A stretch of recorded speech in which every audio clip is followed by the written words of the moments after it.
Today on CityCast Denver. What happens when you call 911, but instead of a police officer, a mental health clinician shows up? We're really not bound by a bunch of rules and regulations. We can kind of do whatever we need to solve the problem in that moment. 1 year and 1,400 calls later, a pilot program replacing cops with clinicians has driven people to shelters, given out food, water, and clothing, connected people with follow-up care, and not one person has been arrested. I'm out there every day not to appease somebody sitting in an office, but to make sure that the members of our community are getting a trauma-informed response. Today is Tuesday, June 1st. I'm Paul Carleigh, filling in for Bree Davies, and this is CityCast Denver.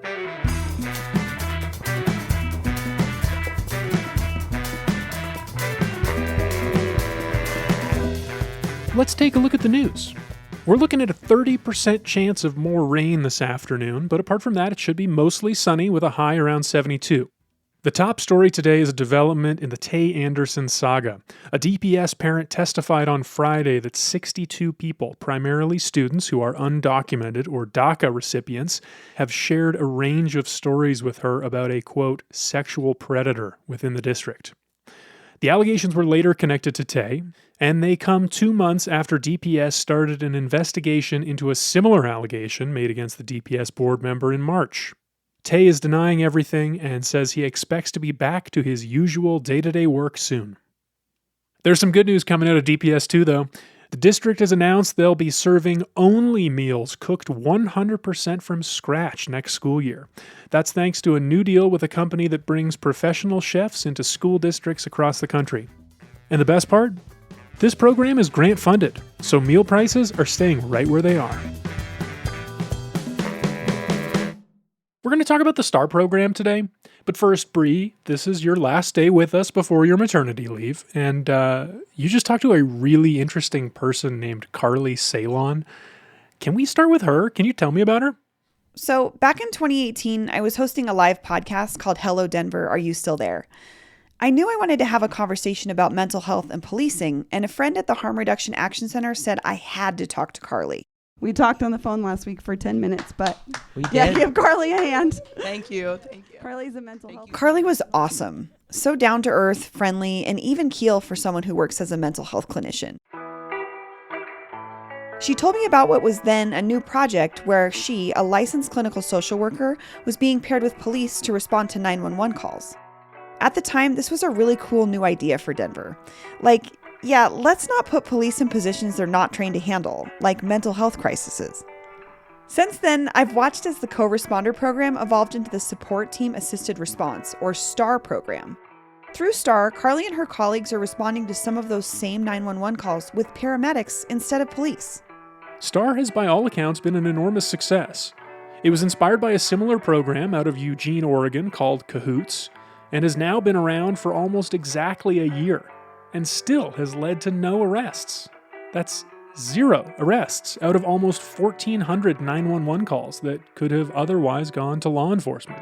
So I was excited to talk to Carleigh again and hear what it's actually been like answering these calls for a year and what she hopes for the future of STAR. Carleigh, thanks for joining me today. I appreciate it. Yeah, of course. Thanks for having me. You've been with the STAR program since its inception, and I know that we're coming up on the 1-year anniversary of the pilot program. Can you talk about what made you want to get involved with STAR? In 2016, we stood up our co-responder program that pairs a licensed mental health clinician with a Denver police officer. And running those calls with DPD, we really recognized that a lot of the calls coming in through the 911 system don't require a law enforcement response. They're more public health in nature. They're calls about community resources. And we really started thinking about how we could reroute those calls to a more appropriate team and take them off DPD's plate. And I was actually doing, when you and I last saw each other, where was that? At Mutiny Information Cafe. Yeah. Somebody in the audience asked me if I'd ever heard about Cahoots. My question is if you're, I was wondering, one, if you're familiar with the Cahoots program in Eugene, Oregon. For me, the Cahoots program is my ideal model. Could you educate me on that program a bit? Yeah, so Cahoots is a So strangely enough, it was kind of our last meeting together that put the idea in my head, and learned a bit about Cahoots and thought it really made sense for Denver and kind of as the 2.0 version of our co-responder program. I'm so glad you could connect with Cahoots, because that was the first time I had heard about that program as well at the show.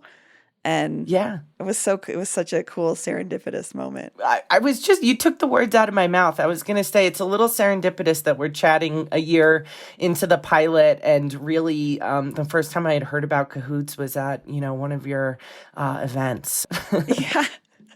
Can you explain what Cahoots is in relationship to STAR? Cahoots pairs an EMT basic with a mental health worker out in Eugene. And when we were developing the pilot, we kind of landed on a Denver Health paramedic and a licensed clinician from Mental Health Center at Denver. And that's interesting because you started, like you were saying, with the co-responder program, which is where you were riding along with police officers. But the STAR program doesn't use police interaction as when you first connect with folks, or at all, right? No, it's just the medic and the clinician on the van.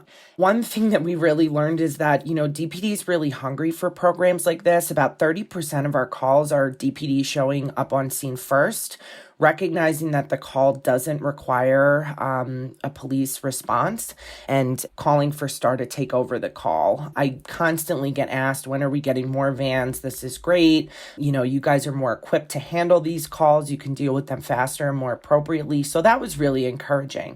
We have fire and EMS and police for more emergent needs. We have co-responders when there's a more high-risk, high-acuity situation that's dealing with mental health crisis. And now we have STAR to take on all those additional calls when people just call 911 and need help. Can you walk us through how a call works? How does someone get connected to STAR? We kind of wanted like a no wrong door idea as far as STAR goes. So there's a STAR number that you can call, 720-913-STAR, Monday through Friday, 10 to 6. But the dispatchers are also trained that if someone calls police non-emergency or 911, they have a decision tree on the dispatch side that they use to assign response. And if that call meets criteria for STAR, will be dispatched. So even if you don't know to ask for STAR, request for STAR, you can still get a STAR response if your situation's appropriate. And what kind of criteria would a call need to be connected with STAR? STAR is responding to low risk, low acuity 911 calls. So no, weapon present. We're responding to things like welfare checks, someone who needs a ride to shelter, individuals who are in behavioral health crisis. We've responded to a lot of calls kind of surrounding low-level depression and anxiety around COVID and all the things that come along with that. We've responded to calls where, it comes in as indecent exposure, but it's really just an unhoused member of our community changing clothes in an alley. Can you walk us through what a regular incident looks like step by step, like just an example of a call, what you would do, how things go? We carry radios. So they raise us on the radio and let us know where we're going and what the situation is.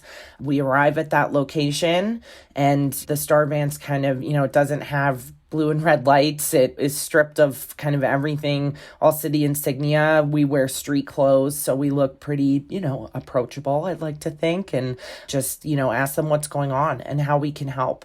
And, we'll sit on the curb or in the park or in someone's home or wherever we might be, and just, approach them from kind of a non-judgmental, trauma-informed standpoint, right? I want to hear what's going on. I want them to be able to tell me in their own words, what the issue is, and then get to problem solving, whether that's transporting someone to a place that they need to go, shelter or urgent care or whatever that might be, or even just home if they need a ride home.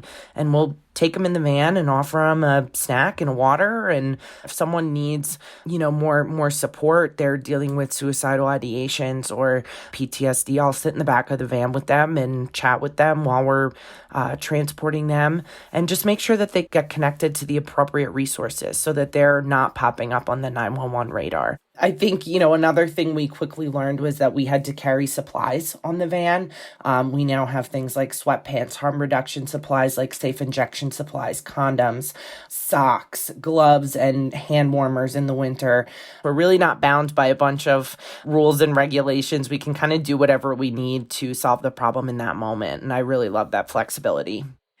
And is there any sort of follow-up that STAR's able to do? With mental health stuff, sometimes it's a week later, or making sure someone's connected to services that they're able to reconnect with after you have left the scene. What kinds of things can you guys all do with when it comes to follow-up?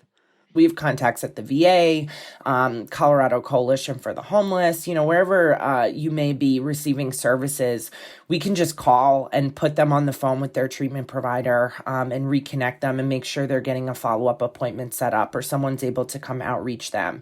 And then luckily, we were able to add a case management element to our co-responder program last year. So we can tap in those case managers to go back out and follow up with somebody next day if they need a little more case management help or service connection. And I imagine sometimes these situations can be pretty tense. And have there been any incidents where you've worried about your own safety? We get that question a lot when we've run almost 1,400 calls in the past year, have not called for police backup once. I think it's important to remember, because this is something that comes up when you talk about civilian response. It's like, well, are they safe? I think if someone's, upset or having a bad day, that's not personal. That's not directed towards me, right? And I can support them and de-escalate and try to let them know that we're there to help. And that oftentimes is very disarming, when someone is maybe escalating. But, I think our decision tree is working well. We're not showing up to calls where, it's kind of over our heads and we're not prepared to handle it. And this is our work. This is our population and my people and the people that I've worked with for a long time. So, no, I haven't worried about my safety. And it sounds like just from the places that you maybe are working with, you're dealing with a lot of our unhoused community members. Yeah, so the pilot program is centered in Police District 6, which is our downtown corridor and a bit of South Broadway as well. We focused on District 6 because it really has the highest call volume for these type of calls. So we wanted to make sure that we put the pilot in a place where it was really needed. So, obviously tons of unhoused members of our community that live down there and hang out down there. But we're going to apartments, people who have been stranded in Denver because they took the bus here, individuals in different camps downtown. We've been super, super busy. And yeah. I know there's been some concern among the community that the STAR program is still an arm of the city government and is focused too much on downtown, which some critics is believed to appease business interests and ends up marginalizing people of color in other neighborhoods. How would you respond to that? Yeah, I really, really, really look forward to expanding this throughout the whole city. We recognize that there's areas of the city we're not making it to right now, or, populations that could be served in a positive way by STAR. I think our idea with the pilot was to start small so that we could be nimble and flexible and really get a good idea of what this work looked like before we blew it up to a citywide response and got into a situation where maybe things weren't working and we had this huge program that was difficult to kind of pivot. I will say we do respond to calls from businesses.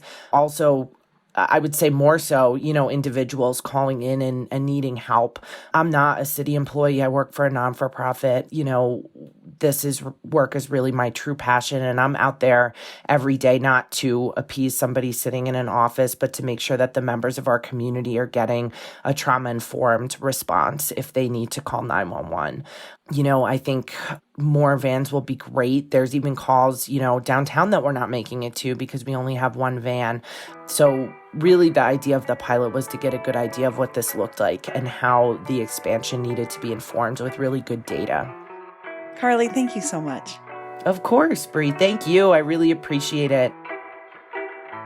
The city of Denver is currently discussing a massive expansion of the STAR program.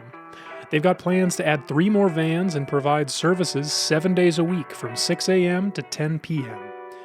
The plans would also see STAR vans in more areas of the city, including Southwest and Northeast Denver, and they're saying all that could begin as soon as the end of the summer. That's all for today here on CityCast Denver. We're going to have more on that STAR program as it develops this summer. Stay tuned for that, but also subscribe to our morning newsletter at denver.citycast.fm/newsletter for more. And we'll be back tomorrow morning with more news from around the city. Until then, see you all on the internet.